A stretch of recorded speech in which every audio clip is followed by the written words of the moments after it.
shit up.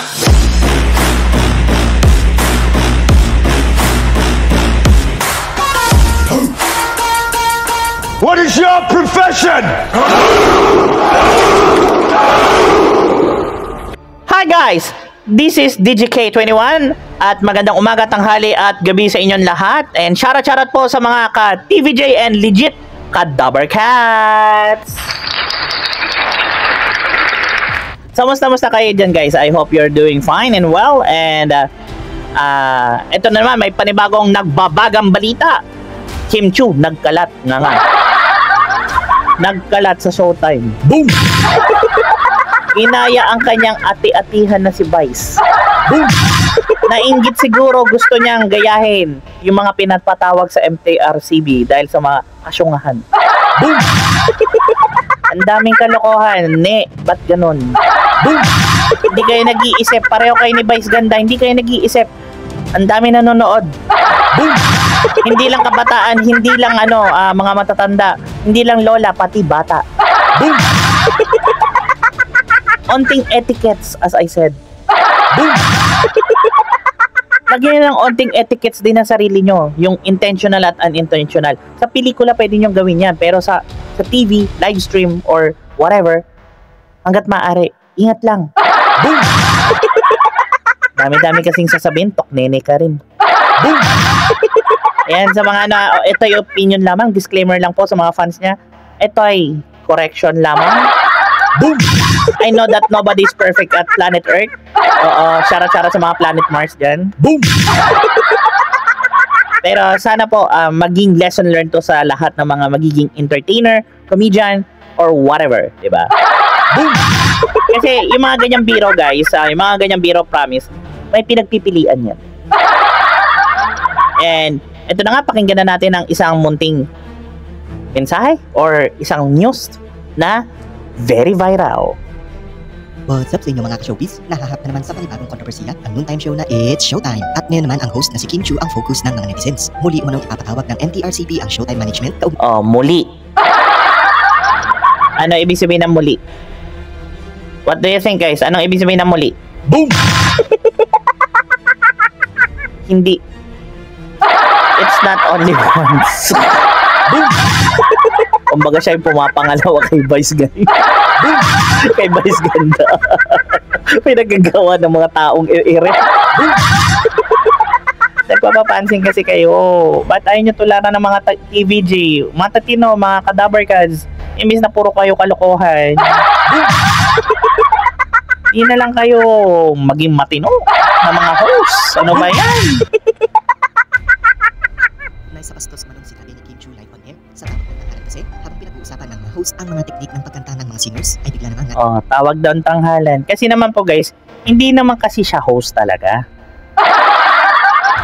Yang si Kim Chiu, may pagkasyungangers din yan. Intindihin nyo na lang din. Boom! Opo, sinasabi ko lang yung totoo ha. Sorry ha. She's not meant for that hosting thing. Boom! Artista pwede pa. Okay, given na yun. Hirap kasi. Naisambit ni Kim Chiu ang word na vibrator. Tila nagkamali si Kimi. Naisambit yung word na vibrator. Ano ba naman kasi nangyari sa Love Life?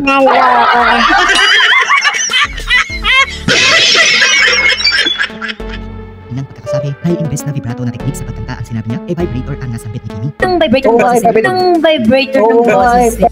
Vibrator na boses. Ayan, yun yung sinabi niya, no? Dapat yung nagbabibrate. Yun yung tamang word. Guys, intindihin nyo na lang din, syunga-syunga rin din to parang si Vice. Nag-iisip, feeling matalino, what to do? Pinatawag sila, siguro si Kim Chiu, susetuhin ng MTRCB. Palo onti, tapik onti, inday badiday, ba't ganyang pasaway? Parang nene bilamon.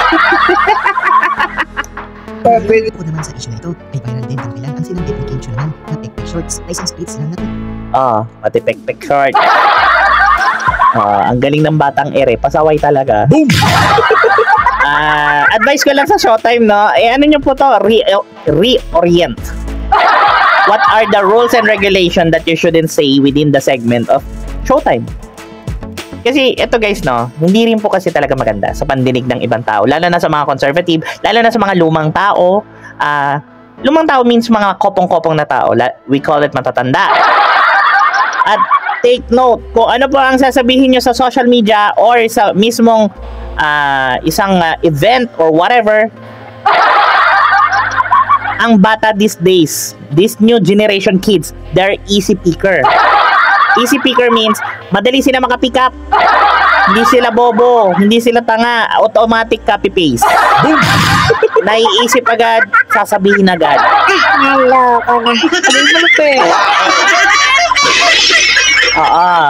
Ang gagaling nyo talaga ni Vice.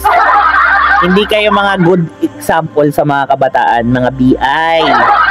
Wow! Nag-pek-pek short siya, tapos naging lalaki. Nag-pek-pek short siya, tapos naging lalaki. Di ba? Pek. Paktay ka diha.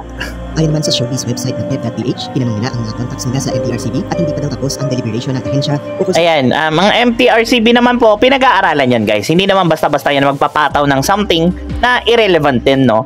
So, galangin at respetuhin din natin ang MTRCB because that's their job.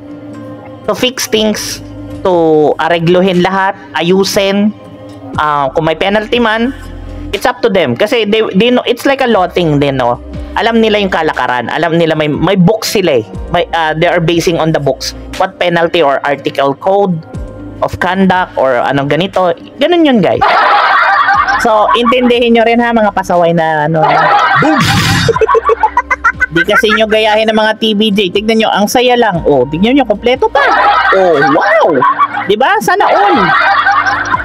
Ayan, shoutout nga pala po kay Bro J. Guevara and kay lila Boss Chris Olo, kay lila Kuya Boy Sardina sa asawa niya. Sa mga iba po pong mga kasamahan dyan sa TBJ family na mga legit kadabarkads. Oh, diba? Sana all. And sana po, please do like and subscribe to our channels. And God bless, ha? Bagong issue ito ng Showtime, so wala pang desisyon kung dapat na nilang itatawag sina Kim Chu at ang It's Showtime Management. Hindi pa man tuluyang humugupa ang nakaraang kontrobersiya ng Showtime, ang dilaan icing issue ni na Vice Ganda at Ayon Perez. Hindi pa. Actually, yung dilaang segment na parang pambata. Boom! Hindi kasi maganda din yung ginawa nila Vice Ganda. Sa dami-daming gagawin, yun pa nga. Oo, hindi talaga uhupa yan kasi tumatak eh, na masama yung ginawa nila. It's not good. Siguro sa mga baklusya dyan, sorry sa mga hindi naman po ako anti-LGBT, pero there's some LGBT na talagang mga okay naman na tao. Mga talagang may respeto sa sarili. Pero ito kasi guys, nagkakalat po. Panira imahe. Promise, si Vice Ganda, panira imahe po sa inyo. Bad example in short. Kaya nadadamay din yung ibang LGBT na magugulat na lang sila. Hoy, bakla! Oh, sasabihin, ay, bakit ako sis? Oh, di ba? Kaya yung iba, hindi mo rin masisi na nabibisit din kay Vice Ganda sa katangahan niya.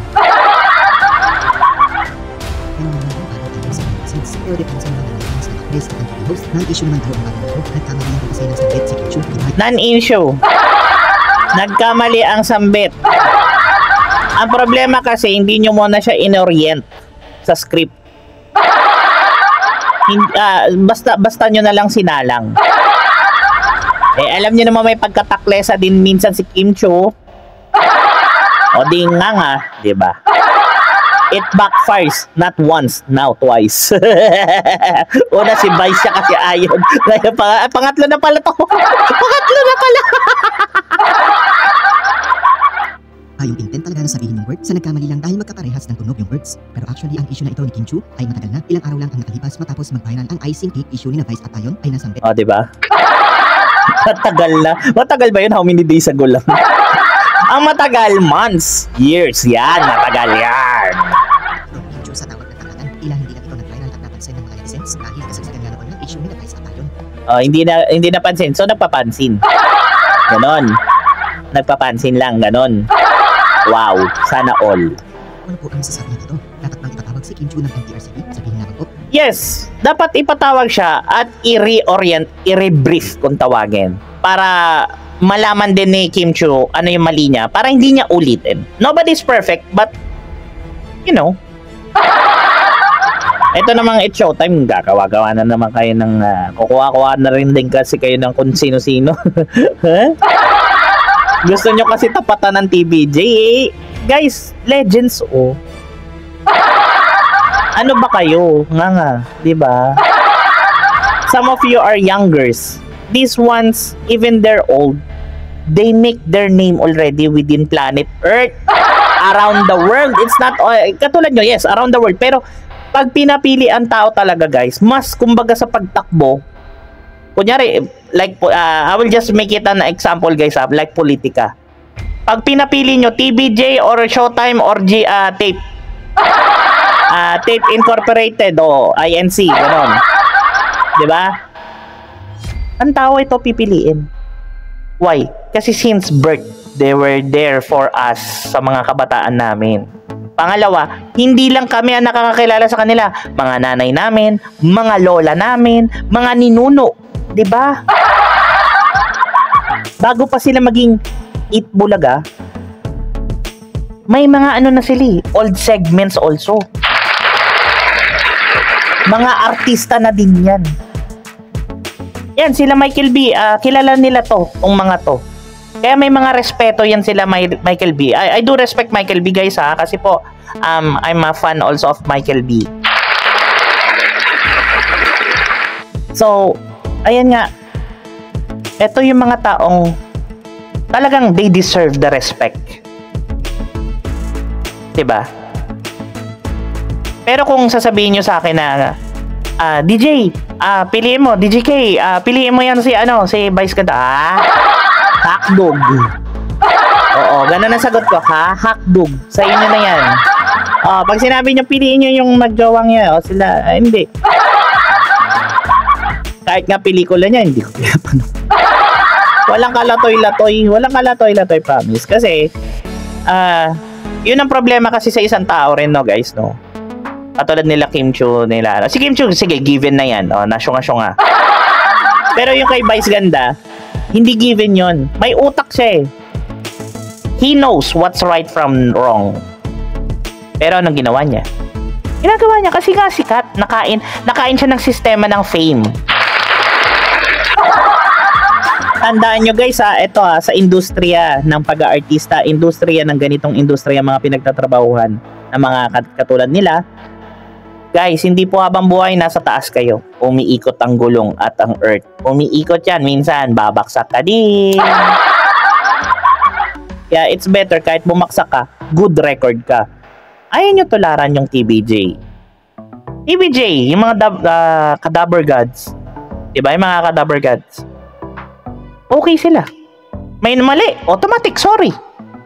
Automatic hindi na sila magpapasakalye pang kung ano-anong reason. Diba? Bakit kayo dyan sa ang hilig nyo magrason? Kaya hindi na rin that means your management doesn't know how to manage you talaga that well.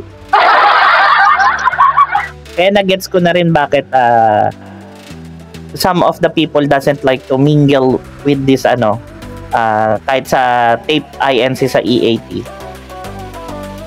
Kasi yung respeto nyo na lang dito sa TVJ, no? Hindi nyo nirespeto. Kasi kung mahal nyo po ang TVJ, Tape INC, sana po pinakinggan nyo rin. Eh ang ginawa nyo po, pinersonal nyo. Kala nyo wala mag-aampon sa kanila, malaking kawalan sa kanila na mawala sila sa inyo or sasantihin nyo sila, yung mga ganyan. Ayan, umalis. May nag-ampon. Mas masaya pa ang pamilya nila right now. Lahat ng sponsors, mga commercials, okay sila. Kayo nga. Tapos kumuha pa kayo ng mga host na hindi naman talagang hindi naman sa nagmamaliit, no? Kukuha na lang kayo yung mga pasaway pa. Tapos nahuhuli pa sa camera pinagagawa nila pag nalaman nila maka-TVJ yung tao. Alisan ng mic, itsapwera. Ano ba yun? Tao pa ba yun? Ang layo nyo sa mga taga TVJ family, yung mga Cadaver Gods. Yan sila Mayor Manalo, Jose Manalo. Kahit sinabi nila E80 ako, okay lang po yan kahit anong tawag niyo sa amin basta nakatulong kami sa inyo. O di ba? Ang ganda pakinggan. Anyways, dyan tayo nagtatapos guys, and see you again on my next videos and next viral videos. And shout out by the way again sa TVJ family natin dyan, sa mga legit Cadaver Gods. This is DJK21. Please don't forget to like and subscribe to my channel and comment down below. See ya! Lots of love!